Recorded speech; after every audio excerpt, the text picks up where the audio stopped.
ஈரானின் ஆன்மீக தலைவர்கள் தங்களது இறையாட்சி அரசின் வலிமையையும் சித்தாந்த நெருப்பையும் பறைசாற்றுவதற்காக பெரும் திரளான மக்கள் கலந்து கொள்ளுமாறு ஊக்குவித்து வந்த ஈரான் மற்றும் ஈராக் ஆகிய இரு நாடுகளிலும் ஒரு வார காலம் நடைபெற்ற இறுதி நிகழ்வுகளின் உச்சகட்டமாக இந்த இறுதி நிகழ்வு அமையும். இருப்பினும் அதன் பலத்த எதிரிகளான அமெரிக்கா மற்றும் இஸ்ரேலின் பல மாத கால கடுமையான தாக்குதல்களிலிருந்து தப்பியிருந்த போதிலும் ஈரான் பெரும் உள்நாட்டு சவால்களை எதிர்கொள்கின்றது.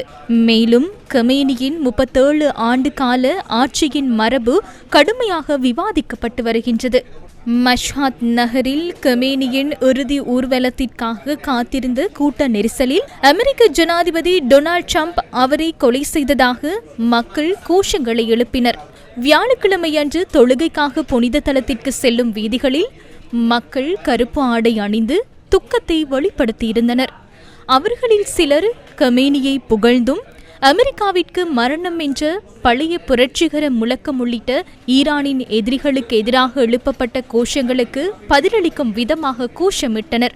கமேனியுடன் சேர்த்து கொள்ளப்பட்ட அவரது குடும்ப உறுப்பினர்கள் 4 ஜனாசாக்களும் ஏற்கனவே தெஹ்ரான் ஷியா முஸ்லிம்களின் ஆன்மீக மையமான கோம் மற்றும் ஈராக்கின் புனித நகரங்களான நஜாஃப் மற்றும் கர்பாலா ஆகிய இடங்கள் வழியாக ஊர்வலமாக கொண்டு செல்லப்பட்டன.